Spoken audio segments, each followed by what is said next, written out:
лав гарагийн дугаар.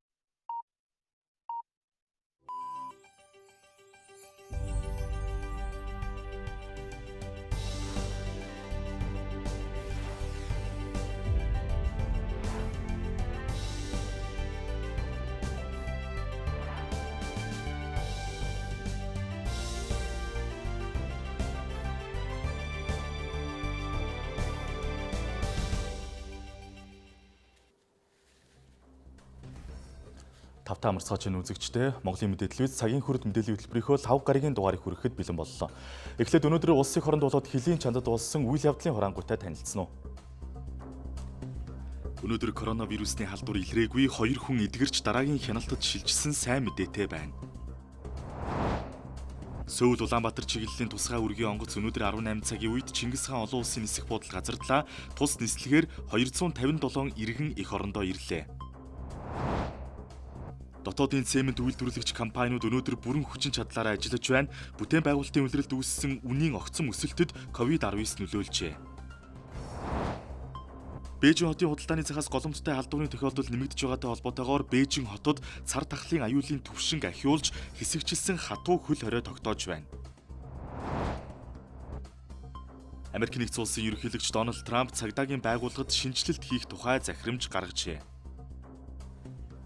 Эдгээр болоод бусад мэдээллийг өнөөдрийн цагийн үрдээс хүлээн авч үзээрэй. Өнөөдөр коронавирусны халдвар илрээгүй 2 хүн эдгэрч гарсан таатай мэдээтэй өдөр байлаа. Нийтдээ 316 хүний сорьцсон шинжилгээ хийсний дотор нийслэл болоод орон нутгаас тандалтын журмаар авсан шинжилгээ багтж байгаа юм. За тэгэхээр бид дотооддоо халдвар алдаагүй хэвээр байгаа гэдг нь батлагдлаа. Коронавируст халдвар хүн төрлөختөнг айдас давтуулаад хагас жилийн хугацаа өнгөрч байна. Өнгөрсөн энэ хугацаанд манай улс ард иргэдээ энэ халдвараас найдвартай хамгаалсан хэвээр байна. Дотооддоо халдвар тархалгүй зөвхөн зөөвөрлөгдөн орж ирсэн батлагдсан 197 тохиолдол бүртгэгдээд байна. Өнөөдөр батлагдсан тохиолдлын тоо нэмэгдээгүй таатай мэдээ байна. За өнөөдөр бас сайн мэдээ байна. Өнөөдөр 2 хүн эдгэрч эмнэлгээс хөсвөтөөс дараагийн шатны сувилалд шилжиж байна. Нэг нь Батлан хамгаалах сургуулийн оюутан 19 настай 33 хоног эмчилэгдээд шилжиж гарч байна. Нөгөө нь 15 настай сурагч байна. Энэ бол 31 хоног эмчилэгдээд гарч байна. За эдгэрсэн хүмүүсийг бид нар сувилалд 14 хоног дахин үргэлжлүүлэн хянаж тандаж шинжилж байгаа. За сувилалд бол одоо 70 хүн байна. За гэртээ хяналтанд байгаа 24 хүн байна. За хяналтаас гарсан 18 хүн байна. За нийт батлагдсан тохиолдлуудын 89 буюу 90 орчим хувь нь Оросын холбооны улсаас зөөвөрлөгдөн орж ирсэн. За бус нь бол нэр бүхий одоо 9 улс орноос зөөвөрлөгдөн орж ирсэн байна. Гадаад дулааны хэм нэмэгдэж бөхчим халуун болж байна. Энэ үед иргэд амны хаалт нас татгалзаж нүүрний хамгаалалт хэрэглэж эхлээд байна. Тэгвэл энэ нүүрний хаалт нь COVID-19 цар тахлын халдвараас бүрэн хамгаалж чадахгүй 78% та хамгаалт болно гэж байна. Амны хаалтаа тогтмол зүүх нь хамгийн эрсдэл багтаа гэж зөвлөлөө. Энэ зөвлөмжөндөө аль болохоор нойлын суултуурын тагийг таглаад дараа нь усаа татах, тэгээд гараа угаах гэсэн ийм зөвлөмж байгаа. За мөн нойлын өрөөний ариун цэврийг сайжруулах, хариуцгал халдвар гүйтлийг одоо байнга хийж явах гэсэн ийм зөвлөмж. За энэ нь бол гол төлөв одоо Белизнагийн усмлаар нойл тавиур зэргийг одоо цэвэрлэх. За мөн хоёрдугаарт нь ахуйн хэрэглгээний одоо ариутгах бодисууд хэрэглэх. За шаардлагатай тохиолдолд жавлин, ходорсифт гэдэг ийм ариутгалын бодисуудыг ашиглаж болно гэсэн ийм зөвлөмж бол гаргасан байгаа. Халдварт өвчин судлалын үндэсний төвийн тандалт судалгааны албанаас өгсөн мэдээллээр гашуун сухад, шивээ хүрэн, замын үүд, ханг мандал бомтуудаар орж ирсэн жолооч нараас халдвар илрээгүй. Халдварын давлгаа манай урд хөршид дахин дэгдсэн. Тиймээс манай улсын хувьд өндөр эрсдэлтэй бүс нутагт тооцогдсон хэвээр байна. Урин дулаан цаг ирж байгаа энэ үед анхаарал сэрэмжээ сулруулахгүй байхыг эрүүл мэндийн яамнаас дахин санууллаа.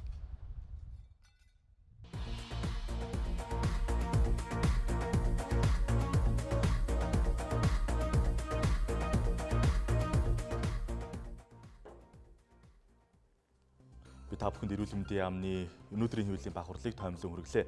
Сөүл Улаанбаатар чиглэлийн онгоц өнөөдөр 17 цаг 48 минутад Чингис хаан олон улсын нисэх буудал газардлаа. Энэ нислэгээр 257 иргэн эх орондоо ирж байна. Үүнээс өндөр настан 40, эрүүл мэндийн шалтгаантай болон асран хамгаалагчтай 57, жирэмсэн 4, бага насны хүүхэдтэй болон гэр бүл 68, хүндэтгэн үзэх бусад шалтгаантай 88 хүн ирсэн байна.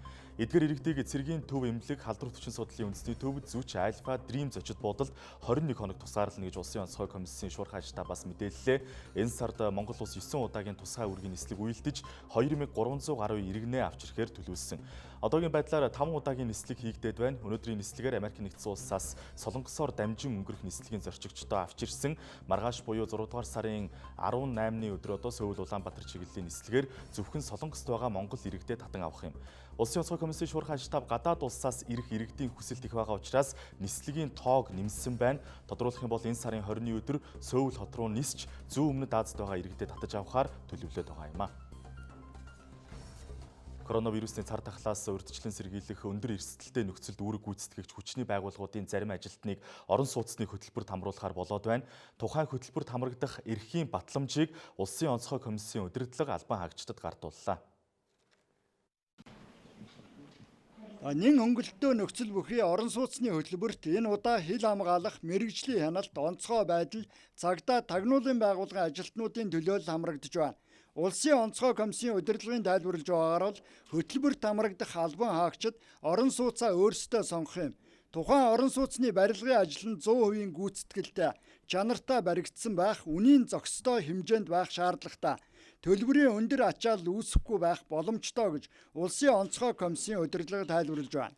Урьдчилгаа төлбөрийг тодорхой хэмжээгээр төлөөд тэгээд сард төлөх төлбөрийн хэмжээг одоо багасгамаар байна гэдэг ийм саналтай байх юм бол тэрийг хүлээж авна. Надад урьдчилгаа төлбөр төлөх боломж байхгүй байна.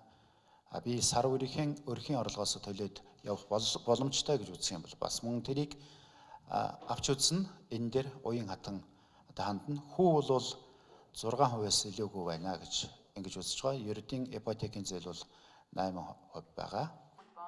Засгийн газрын гаргасан шийдвэрээр бол коронавирусны цар тахлаас сэргийлэх эрсдэлтэй нөхцөлд үүрэг гүйцэтгэгч төрийн албаны 1300 орчим хүнийг 7 дугаар сард багтаан орон сууцны хөтөлбөрт хамруулах юм. Тухайн хөтөлбөрийн санхүүжилт шийдэгдсэн хамрагдах албан хаагчдын нэрсийн жагсаалтыг гаргасан гэсэн тайлбарыг Улсын онцгой комиссийн удирдлага өгөөд байна. Япон улсын засгийн газраас манай улсад COVID-19 цар тахлын нөхцөлтэй холбогдуулаад буцалтгүй тусламж үзүүлэхээр боллоо. Хөл хорионы хүрээнд эдийн засаг нийгмийн хөгжлийг дэмжихэд 1 тэрбум йен, хүний нөөцийг хөгжүүлэх тэтгэлэг хөтөлбөрийн хүрээнд 249 сая йений буцалтгүй тусламж үзүүлэх юм. Өнөөдөр хоёр тал харилцсан нот бичигт гарын үсэг зурж баталгаажууллаа. Япон улсын засгийн газраас эрүүл мэндийн салбарт үзүүлж байгаа буцалтгүй тусламжаар түргэн тусламжийн машин, хүчил төрөгч өтгөрүүлэгч аппарат болон хувцас хамгаалах хэрэгсэл багтах юм байна.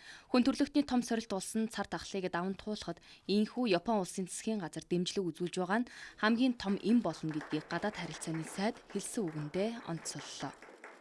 Хүн төрөлхтөн гэдэг өөрийн өмнө тулгарсан асуудлыг хамтдаа бие биенийгээ чин сэтгэлээр хүн ёсоор дэмжиж даван туулна гэдгийг энэ бидний хамтын ажиллагаа тодор илэрхийлж харуулж байгаамаа. Ер нь бие биендээ сэтгэлийн дэм үзүүлнэ гэдэг бол нэг чухал эм юм а гэж би боддгийм а. Яг ийм үед л бие биендээ сэтгэлийн дэм үзүүлж хамтран ажиллаж байгаа нь нэг чухал. Өшөө нөгөө хөтөлбөр нь хүний хөгжлийг дэмжих хөтөлбөр байгаа. Энэ бол Монгол улсын хүний хөгжилд их том дэм болно. Япон улсын засгийн газар 1999 оноос хүний нөөцийг хөгжүүлэх хөтөлбөр хэрэгжүүлж эхэлсэн. Аз номхон далайн 16 улс орон энэ төсөл хэрэгждэг. Манай улс 2001 оноос энэ хөтөлбөрт хамрагдсан. Өнгөрсөн хугацаанд 346 оюутан санхүү эдийн засаг, хууль, эрх зүйн чиглэлээр магистр, докторийн зэрэг хамгаалжээ. Энэ хөтөлбөр 2024 он хүртэл үргэлжилнэ. Монголын засаг захиргааны чадварыг дэвшүүлэхэд хувь нэмэр олорж ирсэн. Өнөөдөр гарын үсэг зурснаар 16 залуу боловсон хүчин Японд суралцах болно. Ог төрбөрийн шаргаратад тэнцсэн эдгээр 16 боловсон хүчин ирэх хүнээ намар Японд сурахаар явах юм а. Япон улсын засгийн газар нь Монгол улсын засгийн газар төлбөрийн тэнцлийг дэмжих, нэн хэрэгцээтэй бараа бүтээгдэхүүн, тоног төхөөрөмжийг нийлүүлэх зорилгоор 1991 оноос хойш нийт 21.5 тэрбум йен буюу ойролцоогоор 197 сая ам.доллар төслийн бус буцалтгүй тусламж олгоод байгаа юм а. Дотоодын цемент үйлдвэрлэгч компаниуд өнөөдөр бүрэн хүчин чадлаараа ажиллаж байна. Бүтээн байгуулалтын улиралд үүссэн үнийн огцом өсөлтөд COVID-19 болоод эрчим хүчний төлөвлөгөө засвар нөлөөлжээ. Дотоодын цементийн зах зээлийн 1 сая орчмыг бүрдүүлдэг МАК Евро цементийн үйлдвэрийн үйл ажиллагаатай шадар сайд танилцлаа. Энэ компани бол яг өдөртөө нэг 3,000 орчим тонн цементийг бол үйлдвэрлэдэг. За сардаа нэг 90,000 орчим цементийг үйлдвэрлэж за хэрэгцээнд нийлүүлдэг тухай ярьж байна. Миний ард харагдаж байгаа за энэ нөөцийн сав бол тус бүр нь бол нэг 10,000 тонны нөөц цементийг бол үүсгэх юм боломжтой. Яг энэ үн өссөн, хомсдол үүссэн гэдэг чинь хоёулаа цуг явж байна тийм. Хомсдол үүссэн, үн өссөн гэдэг. Хомсдол үүсгээр үн өсөж байгаа юм л да.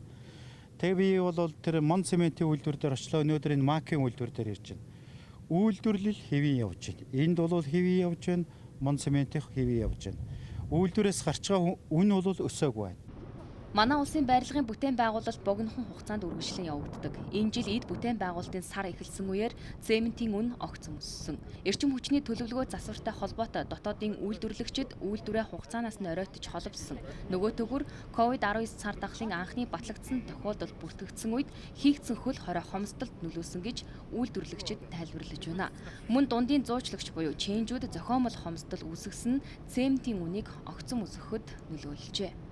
Үйлдвэрээс бол задгаа цементийг бол 148 600, савлсан 50 кг цемент бол 155 600-аар явж байгаа шүү дээ. За яг хот хүртэл бол бид нэг ирээд манайх нэг 2 Улаанбаатарт 2 цэг байгаа. Амгалан нэг нь 22-ийн төвчөн дээр. Энд очихдоо нэг 180 орчим мянган төгрөг болж очиж байгаа. Тэрийг болохоор хүмүүс одоо цаа ченж гэдэг юм уу одоо аваад тэгээ цаашаа одоо дамл зардаг тийм явдал байгаа юм шиг байна.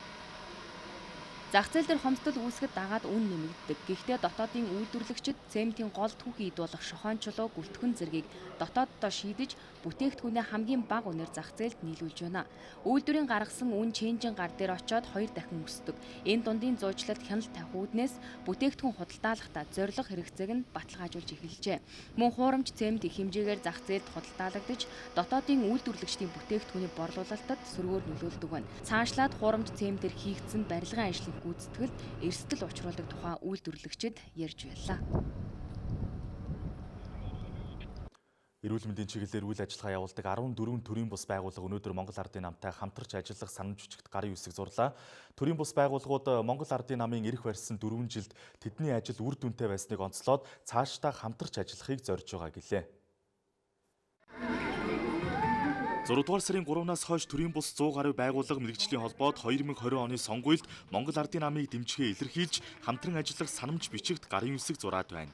Энэ дэд үтцийн томоохон ажлуудыг Монгол улсын засгийн газар эрч хүчтэй эхлүүлж бодлого зорилгоо тэрлүү төвлөрүүлж чадсанаар өнөөдөр ард иргэдэд үнэхээр хүрж ийна, таалагдж байна гэж бид ойлгож байгаа. Өнөөдөр бидний үйл ажиллагааг дэмжиж хамтарч ажиллахаар санамж бичигт гарын үсэг зурхаар дараах байгууллагууд ирсэн байна.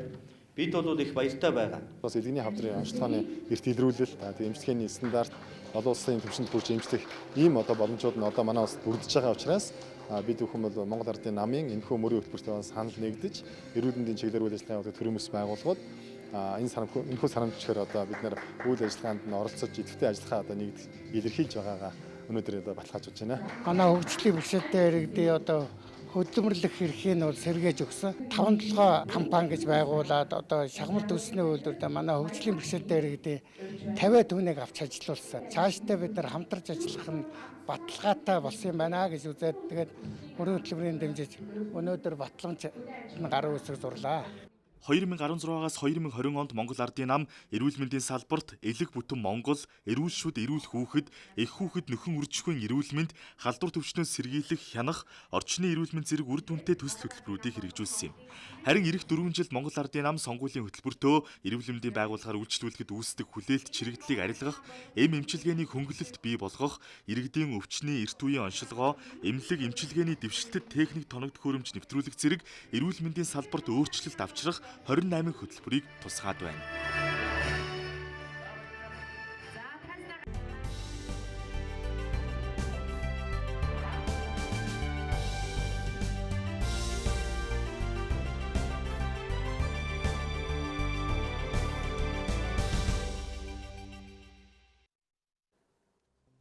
хөтөлбөрийг сонгон үзэж байгаад баярлалаа. COVID-19-ийн цар тахлыг Монгол улстай тархаахгүй байх, иргэдийн амь нас эрүүл мэндийг хамгаалах, эдийн засгийг эргэн сэргээхэд бодиттой хувь нэмэр оруулах зорилгоор дэлхийд уран бүтээлээрээ Монгол улсаас сурталчилж байгаа хүү хамтлагийн санаачлагаар хандивын тоглолтыг 2020 оны 6 дугаар сарын 23-ны өдөр Монголын үндэсний олон нийтийн радио телевизийн үндсэн сувгаар орон даяар шууд дамжуулахаар ажиллаж байгаа билээ. Энэ тоглолт нь улс төрийн зорилго огт агуулаагүй, улс төрийн аль нэгэн хүчний захиалгагүй бөгөөд зөвхөн иргэд аж ахуйн нэгж байгууллагуудын сайн санааны үндсэн дээр хандив цуглуулж улсын онцгой комист хүлээлгэн өгөх зорилготой болно. Гэтэл уг тоглолтыг зарим нам улс төрийн хүчин өөрийн сонгуулийн сөрөг сурталчилгаандаа бусдыг гүтгэх арга хэрэгсэл болгон ашиглах, нэр хүндээ өсгөх зорилгоор хэрэглэх зохисгүй хандлага гаргаж байгаа нь туйлын харамсалтай бүдүүлэг үйлдэл болж байна. Энэхүү хандивын тоглолт болоод сурталчилгааг ямар нэгэн байдлаар улс төрийн зорилгоор ашиглахгүй байхыг нам улс төрийн хүчнүүдэд аль бие ёсоор мэдэгдэж байна. Хандивын тоглолтыг Хүрээ Entertainment компани зохион байгуулж, ивент тэтгэгчээр Хаан банк, Mobicom корпорац ажиллаж байгаа бол улс төрөөс ангид цэвэр сайн үеийн төлөө хийж байгаа арга хэмжээ юм а. Хүү хамтлаг Хүрээ Entertainment компани Монголын үндэсний олон нийтийн радио телевиз 2020 оны 6 дугаар сарын 17-ны өдөр гэжээ. Өнөөдөр олон улсын цөлжилттэй тэмцэх өдөр тохиож байна. Жил бүрийн 6 дугаар сарын 17-ны өдрийг цөлжилтийн эсрэг тэмцдэг өдөр болгохоор нэгдсэн үндэсний байгууллагаас зарласан юм. Манай оронд бэлчээрийн доройтол ихсэж байгаа нь цөлжилт үүсэх шалтгаан нөхцөл болж байна.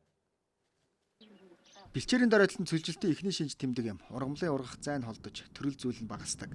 Ингэснээр хөрс суларч, хавар намар, шороогоор шуурхан ихсэж, зуны цагт үер болж байгалийн гамшигт үзэгдэл нэмэгддэг. Манай зарим нутагт ийм шинж тэмдэг тод илэрх болсон. 20 жилийн өмнө ийм байгаагүй шүү дээ. Одоо мал ихцнэх л болт. Тэгээ байгаль одоо хуруугаа харьлах нь ховорцнох л. Цөөхөн малтай байхаас бас амьдрал төрөлцөхгүй хэцүү. Юу н ургас муудаал. Жилэр төсөл муудаа тэгэл хуруугаа орохгүй. Малын хийхтэд юу бэлчээрийн доройтол одоо цөлжилт 80% өртсөн байна. Доройтлын үед байгаль өөрийгөө хамгаалах үйл явц өрнөдөг. Тухайлбал үлийн цагаан охтны нүүдэл хээр хангаан бүсийн нутгийг өргөнөөр хамарч байна. Учир нь охтны нүүдэл суларсан өрсийг сэндийчилж сэлгэх боломжоор хангаж өгдөг нь шинжлэх ухаанаар батлагдсан зүйлээ. Мөн нэг наст газрын ургамал ихээр ургаж байна. Энэ бол байгаль өөрийгөө хамгаалж нөхөн сэргээх гэсэн бас л нэг оролдлого юм а. Шарилж 2-3 жил тогтмол ургаж өрөө гүйц тайснаар тэр нутагт хөрс сэргэж өөр төрлийн ургамал ургах боломж өртөдөг. Гэтэл манай улсад малын тоосч бэлчээрийн дац хэтэрсэн. Мөн уур амьсгалын өөрчлөлтөө улмаас тухайн ургамал гүйц дурах боломжгүй болж бэлчээрийн доройтол улам нэмэгдсээр байгаа юм а. Энэ унган төлөв байдлаа алдсан бэлчээрийн 90 гаруй хувь бол хэрвээ өнөөдрийн бидний ашиглалтын энэ гойрон ачааллыг тохируулж чадах юм бол 10 хүртэл жилийн дотор байгалийн хайсаар өөрөө сэргийх боломжтой гэсэн одоо юм нааштай үр дүн гарсан л та. Хөрсөн тогоотой сүүн дээр тогтсон өрөм шиг эмзэгхэн зүйл байдаг. Үүнийг бий болгохын төлөө байгаль дэлхий хэдэн зуун мянган жил хувиран өөрчлөгдөж ирсэн. Сүүлийн хэдэн жил шороон шуурга ихсэж охтны нүүдэл нэмэгдэж байгаа нь сануулга төдий зүйл юм а. Цөлжилт явагдаж эхэлбэл үүнээс ч илүү хор хөнөөлтэй гэдгийг эрдэмтэд сануулж байлаа. Цоохор ирвэсний нойтын арьс судалдаалахыг завдсан үйлдэлийг экологийн цагдаагийн алба илрүүлсэн байна. Цоохор ирвэс бол дэлхийд тоо толгой нь ховордсон агнах хориотой амьтан юм а. Нэгэн иргэн цоохор ирвэсний 2 ширхэг нойтын арьсыг нарантуул зах дээр борлуулах гэж байгаад баригджээ. Шалгалтын явцад баригдсан хүн өөрөө ирвэсийг агнсан болох нь тогтоогдсон байна. Дэлхийд тоо толгой нь ховордсон байгаль экологийн системд онцгой үүрэг гүйцэтгэдэг энэ амьтныг агнахад Монгол улсын амьтны тухай хуулийн дагуу 11.5-аас 13 сая төгрөгийг 2 дахин ихсгэж торгуулахаас гадна 7-оос 8 жилийн хорих ял авдгийм байна. Тэгэхээр нутгийн иргэд маань өөрсдөө одоо тэр хүнд зааж өгж агнуулах асуудлууд айгүй их төлхөө гарч байна. Орон нутг руу чиглэсэн биднээс ажлуудыг нэлээд зохион байгуулсан. Орон нутгийн төр захиргааны байгууллагууд болон орон нутгад яг тэр байгаль орчны байцаагч ямар хяналт тавьсан бэ? Энэ дээр одоо орон нутгийн цагдаагийн газар хэлцүүд ямар оролцоотой байсан? Ард иргэдийг хуулах, ирвэсийн ач холбогдлыг таниулах юм. Мөн ирвэс болон малчтын хоорондын зөрчлийг бууруулснаар энэхүү хууль бус худалдаа агнуурыг бууруулах бүрэн боломжтой. 2020 он гарснаас хойш ирвэс агнсан 6 тохиолдол бүртгэгдсэн байна. Манай улсад ердөө 700-аас 1200 орчим ирвэс байгаа гэсэн албан бус тоо байна. Цоохор ирвэсний тоогоороо бид дэлхийд 2-т ордог гэхээр энэ амьтны тоо толгой хэдий хэр байдаг нь тодорхой юм. Ирвэсний тоо толгой цөөрч устдаж үгүй болох юм бол байгаль экологийн тэнцвэр алдагдах аюул нүүрлэнэ гэж судлаач хэллээ. Цоохор ирвэс хэрвээ байхгүй болчвол тухайн өндөр уулын экосистемд байгаа өвсөн дэжээл туруутан болон мэрэгч амьтдын тоодлого хит олширх эрсдэлтэй. Ангиснээрээ тухайн өндөр үеийн экосистемын ургамалжилтыг сүйтгэх, бэлчээрийн талхтал бий болгох, мөн хөрсний илэгдлийг нэмэгдүүлэх боломжтой. Хэрвээ хөрсний илэгдэл нэмэгдэж ургамалжилт багасан бол тухайн өндөр уулаас урсан гардаг гол горхны их өндрөг хатах, ширгэх өндөр эсэлтэй.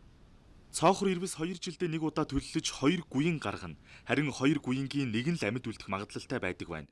Энэ амьтан амьдралынхаа туршид 5 удаа төлөлдөг. Цоохор ирвэсний тоо толгой цөөрч устж үгүй болохоос сэргийлэхэд нутгийн иргэдийн оролцоо чухал гэж албаны хүн онцолж байлаа. Улиас модыг гадна талаас нь тусгай зориулалтын автомашинаар даралттай усаар шүрших ажлыг хуваар гарган явуулж байна. Ингэхдээ нэг удаа шүрших нь хангалтгүй учраас өдөртөө 2 удаа явж байгаа юм байна. Энэ ажлыг 6 дугаар сарын 14-өөс 20-ны хооронд явуулах юм байна. Өглөө 8-аас 12 цагуудад орой 17-оос 21 цагийн хооронд Улиас модны өнгөрлийг арилгах тусгай зориулалтын 7 автомашин ажиллаж байна. Ингэхдээ дүүрэг бүрт ногоон байгууламжийн хяналтын 4 төрлийн бус байгууллагын ажилчид газар дээр нь заавар зөвлөмж өгч ажиллаж байна. Их хуураштай байгаа энэ ялангуяа энэ хөвөн хийсэж байгаа үеийг намдаахын тулд механик үйлчлэлээр даралттай усаар цэвэр усаар шүрших ажил хийгдэж байна. Энэ ажил бол ерөнхийдөө 6 сарын 20 хүртэл үргэлжилнэ. Нийслэлийн хэмжээнд одоо энэ онгорл гарсан бүх улаасыг одоо усаар шүршээд юм уу ингээд унгаана гэж байхгүй. Бид нар яг тодорхой хэмжээнд одоо энэс цагаан хүн одоо хийж байгааг тодорхой хэмжээнд багасгах зорилгоор л энийг бол энэ 7 машиныг явуулж байгаа. Улиас мод нь 4 жилдээ нэг удаа үрээ их хэмжээгээр ялгаруулдаг онцлогтой. Энэ жил их үр ялгаруулах жил тохиож байгааг мэрэгжилтнүүд хэлж байлаа. Нийслэлд дунджаар 14,000 гаруй улиас мод байдаг. Тэдний тал хувь нь эм улиас байна. Модны цагаан хөвөн буюу өнгөрөл зөвхөн эм улиаснаас гардаг юм. Өнгөрөл хүний хамрын сасдыг цочроож таагүй мэдрэмж төрүүлдэгч харшил үүсгдэггүй гэж эмч мэрэгжилтнүүд хэлж байна. Хүмүүс модны хөвөн өөрөө харшил үүсгдэг гэж буруу ташаа ойлголттой явдаг. Яг үнэндээ хөвөн дээр тоос бусад ургамлуудын тооснууд наалцсан байж болно. Эсвэл яг энэ модны хөвөн хамгийн их одоо хаягдж байгаа энэ үед бусад ургамлын тоосны харшил бас үүсч идэг. Тэгэхээр хүмүүс бусад өөр ургамлаас харшил үүсээд байгаагаа модны хөвөнгөөс болоод модны хөвөнд харшилтай гэж бас ойлгоод идэг. Тэгэхээр нөгөө харшил нь зэрэгцээд явж байгааг нь өөрсдөө буруу ойлгодог гэсэн. Түүнээс гадна модны хөвөн өөрөө цочрогчийн нөлөөтэй. Одоо ам хамрамд ороход эрвгэнүүлэх нөлөө үзүүлдэг гэсэн. Ингээ эрвгэнэхээр нөгөө найтай ах нос гоожих завир нь улам нэмэгддэг. Цочрогчийн нөлөөтэй гэсэн. Өнгөрөл хүний хамрын сасдыг цочроож найтайхад хүргэдэг учраас өвчтөе хүмүүсээс бусдад коронавирус тархах магадлалыг нэмэгдүүлнэ гэжээ. Иймд коронавирусын тархалтаас урьдчилан сэргийлэх үүднээс дараах арга хэмжээ авахыг зөвлөж байна.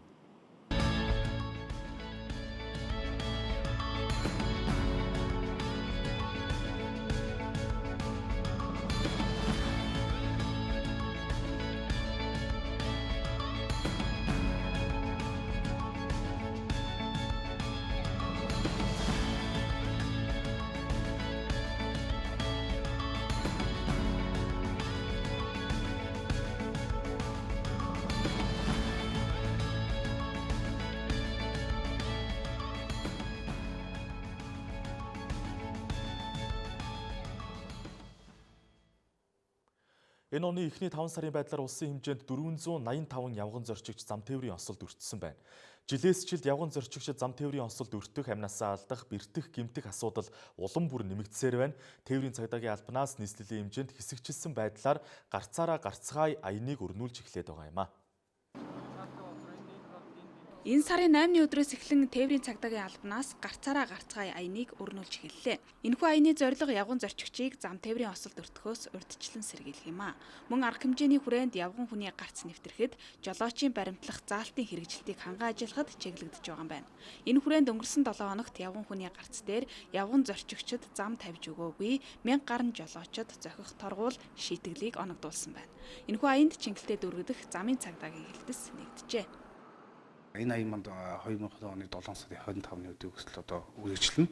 За энэ аяныг зохион байгуулсан гол учир маань юу юм бэхээр одоо зам тээврийн осолд байгаа явган зорчигчдын 50% нь одоо сүүлийн 3 жилд гаццаадаа гарч байгаад тий явганы гаццаадаа давыг хөдөлж байгаад мөргүүлж зам тээврийн осолд үүссэн ийм тоон мэдээ судалгаа байгаа маа. Тэгэд энэ одоо гаццаад гарч байгаа зам тээврээс үүссэн асуусан үнэсийн тоог багасгах тий усан сэргийлэх ажлыг зохион байгуулах үүднээс улсын хэмжээнд тухайн арга хэмжээг одоо ингээд зохион байгуулж ажиллаж байна. Гарцаараа гарцгай аяны хүрээнд зохицуулагчгүй болон гэрлэн дохиогүй уулзуураар тээврийн хэрэгсэл нэвтрэхдээ явган зорчигчид зам тавьж өгөх үүргийг хангуулахаар ажиллаж байна. Жолооч та явган зорчигчид зохих дүрмийн дагуу зам тавьж өгөөгүй тохиолдолд зөрчлийн хуульд заасны дагуу 21-жээр торгох хариуцлага оногдуулна гэдгийг аяныг зохион байгуулагчдын зүгээс хэллээ. Ер нь жолооч нар одоо энэ замын хөдөлгөөний дүрмд заагдсан дүрмийн жижиг зөрчлүүд олон ер нь явгууны зорчигч зам тавьж өгөөгүй энэ үйлдэлээсээ болоод замын хөдөлгөөний дүрм зөрчиж байгаасаа зам тээврийн ослол хүм явгууны гарцсан дэр хүм бэртэх гэх мэтчлэн зам тээврийн ослууд маш ихээр гарч байгаа.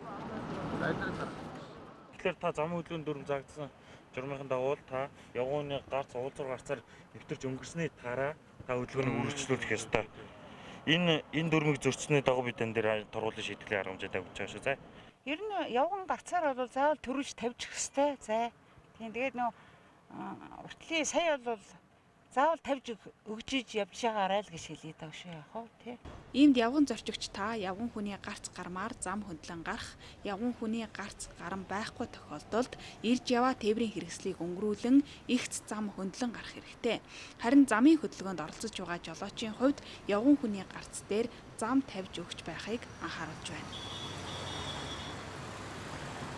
Иргэдийн гарцаар гарах соёлтой холбоотой дараагийн мэдээллийг одоо үзэгч та бүхэнд хүргэх гэж байна. Цагийн академийн өргөн чөлөөнд явган зорчигч өөрөө ногоон гэрэл асаах товчлуур суйрлууллаа. Ингэснээрээ төгжрөл үүсэхгүй зорчигч удаан хугацаагаар гэрэл солигдохыг хүлээх шаардлагагүй болж байгаа юм а. Цагийн академийн өргөн чөлөөгөөр хотоос гарч байгаа тээврийн хэрэгсэл их зорчдог. Шулуун замын хөдөлгөөн ирж ирэхдээ явган зорчигч байхгүй үед гэрэл дохио асахыг хүлээж зохиомол төгжрөл үүсгэв. Тиймээс явган зорчигчид зориулж товчлуур суулгаснаар хөдөлгөөнийг зохицуулах боломжтой гэж үзэж байна. Энэ товчлуурыг дарснараа иргэд нэгэсэндээ өөрийнхөө зөвшөөрсөн гэрлийг асах канопыг хүсэлт өгч байгаа. Энэ хүсэлтийг ямар тохиолдолд өгөх вэ гэхээр тээврийн хэрэгсэл явж байгаа тохиолдолд дарна. Нэгдүгээр төрөл ойлгомжтой. Дарчаад дахиад дарах юм бол тээврийн хэрэгслийнхаа хөдөлгөөнийг үргэлжлэл дуусныхаа дараагаар явганы гэрэл маань асна. Түүнээс нэг дарчаад олон дарах юм бол иргэд маань хурдан асна гэдэг ойлголт байгаа гэж байна. Энэ бол үгүй. Энэ чинь цаанаасаа програмчлагдсан учраас тээврийн хэрэгслийнхаа нэвтрүүлэх хугацааг явуулсныхаа дараа явганы гэрэл асна. Нэлээд хугацаа зарцуулна одоо энэ гэрэл асахыг хүлээгээл зогсдог.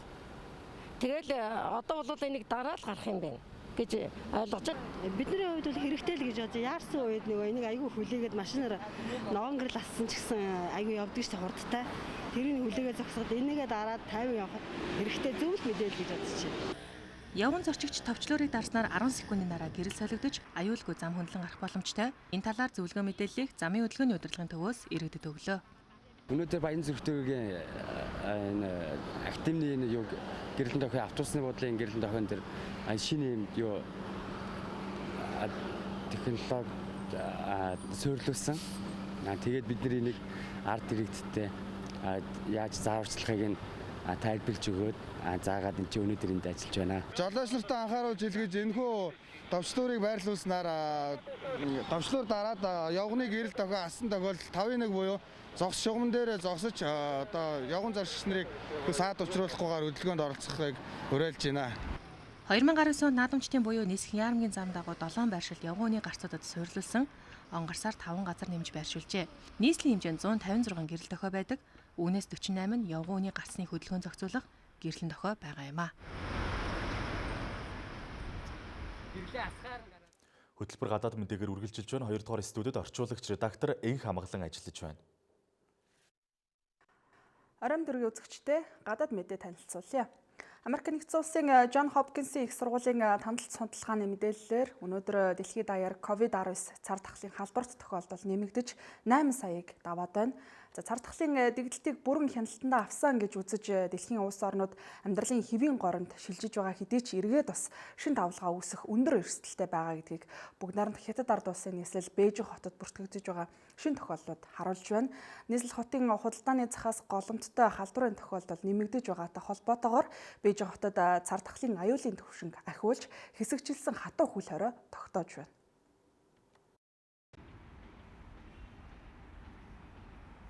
Одоогийн байдлаар Бээжингийн 27 бүсэд цардахлын эрсдлийн аюул дунд түвшинд, зарим нэг бүсэд хамгийн өндөр эрсдэлтэй байна гэж үнэлсэн байна.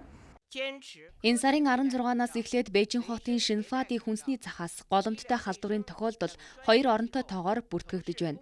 Дэгдэлтийн нөхцөл байдал өөрчлөгдөж хүндрэх төлөвтэй болж ирлээ.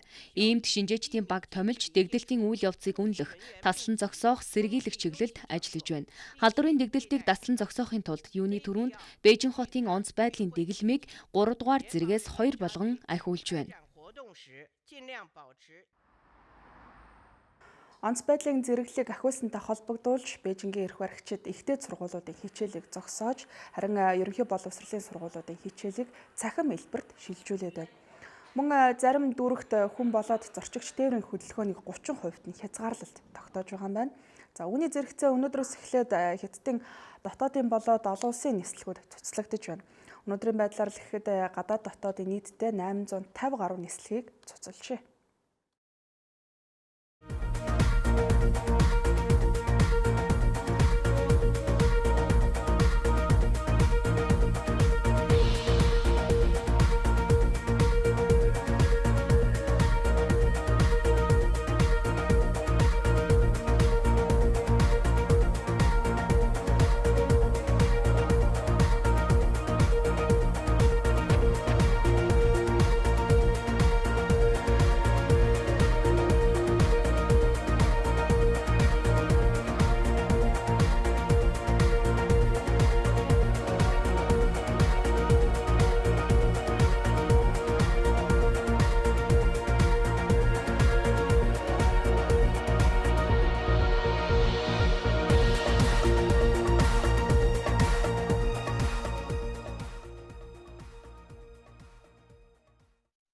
Бүгд найрамдах ардчилсан Солонгос ардус Өмнөд Солонгост хилэлдэг өмнөд хилийн баруун болоод зүүн бүстэй цэрэг байрлуулна гэдэг албан ёсоор мэдэгдэж байна.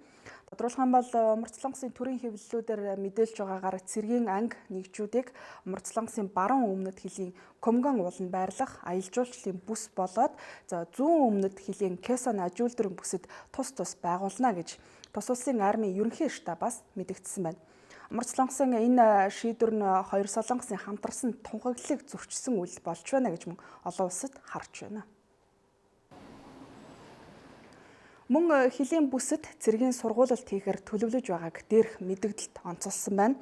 Өмнөд Солонгосын гаргаж байгаа эдгээр шийдвэрүүдийг олон улсын шинжээчид өөр өөрийн өнцгөөс харж тайлбарлаж байна.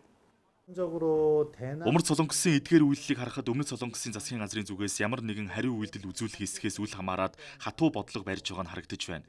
Америк нэгдсэн улсын эсрэгч хатуу байр суурь баримталж байна гэж харж болохоор байна. Улмаар Өмнөд Солонгосын засгийн газар магадгүй ирэх 8 дугаар сард төв алгасагч баллистик пуужингийн туршилтаа явуулахын тулд ийм алхамж сонгосон байж болно. Өөрөөр хэлэх юм бол Өмнөд Солонгосын засгийн газарт сэтгэл дундуур байгаагаа илэрхийлж нэг талдаа шахалт үзүүлж байгаа хэлбэр гэж харж байна. Өчигдөр Пинян хилийн Кэсон ажилтны бүстэй 2018 онд байгуулагдсан хоёр орны хооронд харилцааг зохицуулдаг төлөөлөгчдийн газрын байрыг дэлбэлсэн ийм хэрэг гарсан. За энэ байрын тухайд COVID-19 цардахлын улмаас энэ оны 2 сараас хойш түр хаалттай байсан юм. 2018 онд болсон өмнөд хойд хоёр Солонгосын эрх баригчдын дээд хэмжээний уулзалтаар тохиролцсны дагуу хилийн цэрэггүй бүсээс харуулын цэгүүдийг татан буулгаж, цэрэг техникийг эргүүлэн татаж, мөн хилд ухуулга хуудас тараадаг байдлыг зогсоогоод байсан. Гэвч өнгөрсөн сард Өмнөд Солонгосоос өмнөд рүү дөрвөж очсон иргэд хилийн дагуу умардын удирдагчийг шүүмжилсэн ухуулга бүхий хуудас хийсгэснээс үүдээд Пинян эсэргүүцлийн олон талаараа илэрхийлж байгаагийн нэг илэрлэл нь хилд дахин цэрэг байгуулах энэ асуудал болж байна гэж олон улсын зүгээс харж байна. Америк нэгдсэн улсын ерөнхийлөгч Дональд Трамп хууль сахиулах ажиллагаанд хариуцлага тооцоохыг дэмжих зорилготой. Нөгөө талдаа арьс өнгөөр ялгуурлан гадуурхах үйлчлийг эсэргүүцэж улс орон даяар цагдаагийн байгууллагад шинжилэлт хийх тухай захирамж гаргаж гарын үсэг зурлаа. Цагаан ордны мэдээлснээр энэ захирамж нь цагдаагийн ажилтнанд үхлийн аюул нүүрлсэн тохиолдолд хүч хэрэглэхийг зөвшөөрч байгаа юм байна. Үүний зэрэгцээ тухайн албан тушаалтны хууль бус ажиллагааны талаарх мэдээлэл солилцох ажлыг зохицуулах тухай мэдээллийн сан байгуулах тухай энэ захирамжинд бас тусгаж өгчээ. Мөн энэхүү шинжиллийн хөтөлбөрт мэргэжилтнүүд ялангуяа цагдаагийн ажилтныг ажилд орохоос эхлээд харилцдаг нийгмийн ажилтнууд ч юм хамруулах юм байна. Бид бүгд өөр гарал үүсэлдээ өөр газар нутгаас ирсэн ч гэсэн энх тайван эрэх тэгш байдлыг хангахын төлөө хүсэл эрмэлзлээр нэгдэж ирсэн ард түмэн билээ. Энэ нийтлэг байр суурийг улам илүү бэхжүүлэхийн тулд энэ захирамжийг гаргаж байна. Манай цагдаагийн албыг устгах, задлах, татан буулгах гэсэн аливаа оролдлогыг би эрс эсэргүүцэж байна. Ялангуяа сүүлийн хэдэн жилд манай улсад гэмт хэргийн гаралт түүхэнд байгаагүйгээрээ буурсан энэ цаг үед. Өнгөрсөн сард Америкийн нэгдсэн улсад цагдаагийн ажилтан Африк гаралтай Жорж Флойдыг баривчлах үед хүч хэрэглэж завламаар амь насанд нь хүрсэн нь олон нийтийн дунд хүчтэй эсэргүүцэлтэй тулгарч байна. Жагсаал цуглаан намжааг байхад өнгөрсөн баасан гарт мөн Америкийн Атланта хотод цагдаагийн ажилтан зөвхтөг оролцох хийсэн Африк гаралтай сэжигтнийг буудаж хөнөөснөөс үүдээд эсэргүүцлийн хөдөлгөөн нэгдсэн улсад төдийгүй олон улсад бас эрчимжих ийм төлөвтэй болж ирж байна. Өнгөрсөн даваа гарагийн шөнө энэтхэг хятадын маргаантай хилд мөргөлдөөн гарсны улмаас энэтхэгийн талаас 20 зэрэг амиа орхисон тухай тус улсын батлан хамгаалахын яамнаас мэдээлж байна. Хилийн энэ мөргөлдөөн Гямлан нурууны дагуух энэтхэг хятадын маргаантай бүс ладахад босныг олон улсын хэвлэлүүд онцолжээ. Хилийн зэрэг мөргөлдөхөд хүрсэн хамгийн гол шалтгаан бол хятадын хилийн статус буюу байгаа байдлыг өөрчлөх нэг талын оролдлого хийсэнтэй холбоотой гэж энэтхэгийн гадаад харилцааны яамны мэдэгдэлд дурдсан байна. Мөн тус улсын батлан хамгаалах яамны албаны их сурвалжийн мэдээлж байгаагаар л мөргөлдөөний үеэр хоёр талын хилийн зэрэг галт зэвсэг ашиглаагүй. Харин бие биерүүгээ чулуу шидэлцсэн гэж мэдээлсэн байна. Харин хятадын гадаад харилцааны яамны хэвлэлийн төлөөлөгч энэ талаар мэдэгдэхдээ энэтхэгийн хилийн цэргүүд 2 удаа хил даван орж ирж хятадын хилийн цэргийг өдөөн турхирч завуулмаар биед нь халтсан гэдгийг мэдээлж байна. Мөн энэ шалтгаанаараа хятадын тал энэтхэгт эсэргүүцлийн ноотыг хүргүүлсэн тухайч мөн мэдээлжээ. Бүгд найрамдах хятад ард улс болоод энэтхэг хоёрын хилийн маргаан 1962 онд цэргийн мөргөлдөөнд хүрч байсан юм.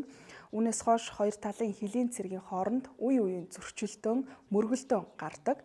Хамгийн сүүлд өнгөрсөн 5 дугаар сард л ихэд хоёр орны маргаантай хилийн постуудад цэргүүдийн хооронд зөрчил үүсэж, үүний улмаас цэргүүд шархтаж, гэмтэж байсан ийм тохиолдол гарч байсан юм. Харин 1975 онд энэтхэг хятадын хилд болсон мөргөлдөөний үеэр энэтхэгийн талаас 4 цэрэг амь өргөцснээс хойш анх удаа хилийн мөргөлдөөнд ийм олон тооны цэрэг амь өргөдлөө гэж энэтхэгийн дотоодын хэвлэлүүд мэдээлж байна. Үзэгчдээ би та бүхэн өнөөдөр олон улсын хүрээнд өрнсөн онцлог голлох гэсэн мэдээллүүдээс танилцууллаа. Баярлалаа. Хөтөлбөрийн төсөл үзэгчид та бүхэн дэлгэцснээс өнөө шөнийн болоод маргааш өдрийн цагийн гарын мэдээллийг хүлээн авч үзнэ үү. Үлгийд шөнөдөө 12 өдөртөө 24 градус дулаан.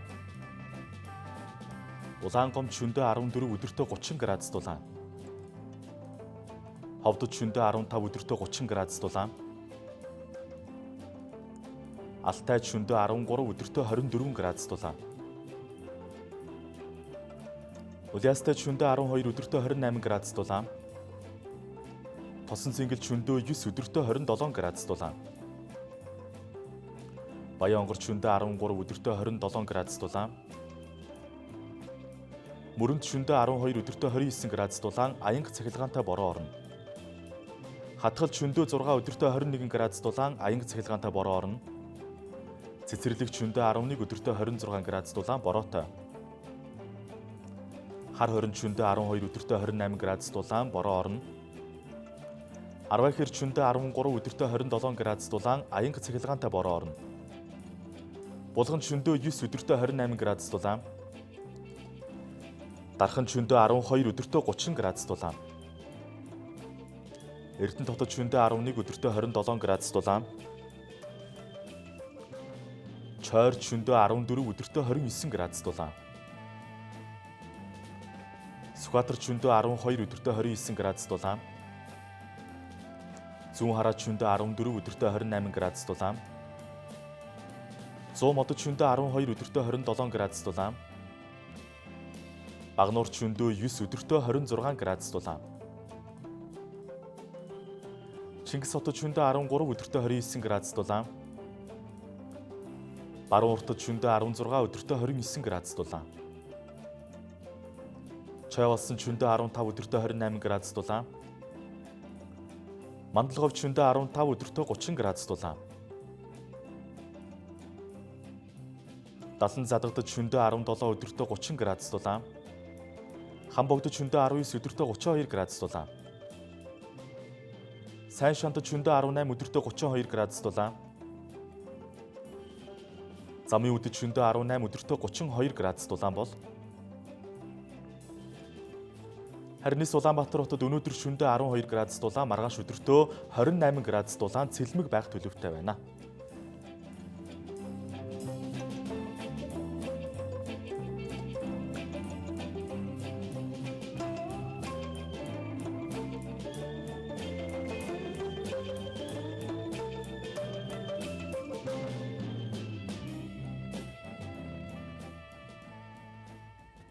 Би та бүхэн цагийн үрдэн дэлхийн хөтөлбөрийнхөө 5 гарагийн дугаарыг танилцууллаа. За, өнөөдрийн байдлаар шинэ төрлийн коронавирусны халдварын тохиолдол Монгол улсад зөөвөрлөгдөн орж ирж батлагдсан 197 тохиолдол байна. Тийм учраас үзэгчид та бүхнийг амны алдаа тогтмол зүүж, гараа сайтар угааж, хувийн ариун цэврээ сайтар сахихыг Монголын үндэсний олон нийтийн радио телевизийн уран бүтээлчид уриалж байна. Үзэгчид та бүхний маргаашийн ажилд амжилт хүсье. Баяртай.